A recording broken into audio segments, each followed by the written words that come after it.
most children now have older parents, right? Because people aren't having children until they're in their 30s.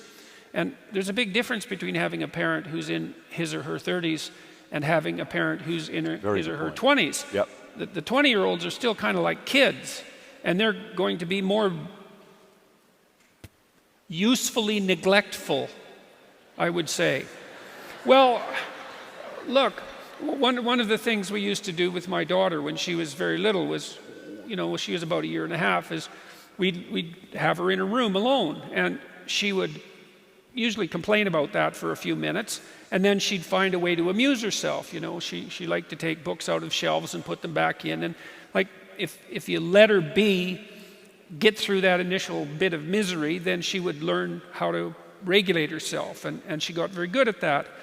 And so that's a good example of minor privation having a positive influence. But children used to have multiple siblings, and siblings toughen you up because there's tremendous competition in families among siblings, and they had younger parents who had fewer resources. And now parents are older, first of all, and second, they're more resource rich, and so they're more likely to schedule their children to death in some sense to provide them with all the opportunities that they feel would be useful. And that's understandable. And plus, because they have fewer children, each child is in some sense more precious. Not like if you have 10 children, you don't love all of them, but there's 10 of them.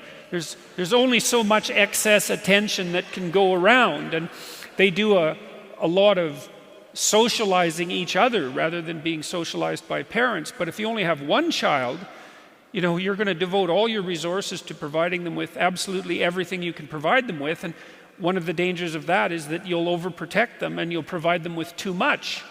And we don't understand those dynamics, right? We don't understand how much you should stay hands off your kids and let them go out there and make their own mistakes and find their own way. And that's tricky, and we're ignorant about it.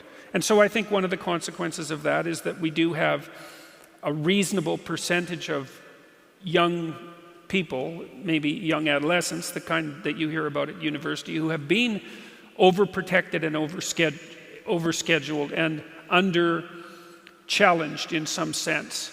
And so they're not very resilient. And then, of course, what's happening in the universities, the safe spaces and the trigger warnings and all of that. Yeah. And there's good recent research on this. Trigger warnings clearly make things worse rather than better.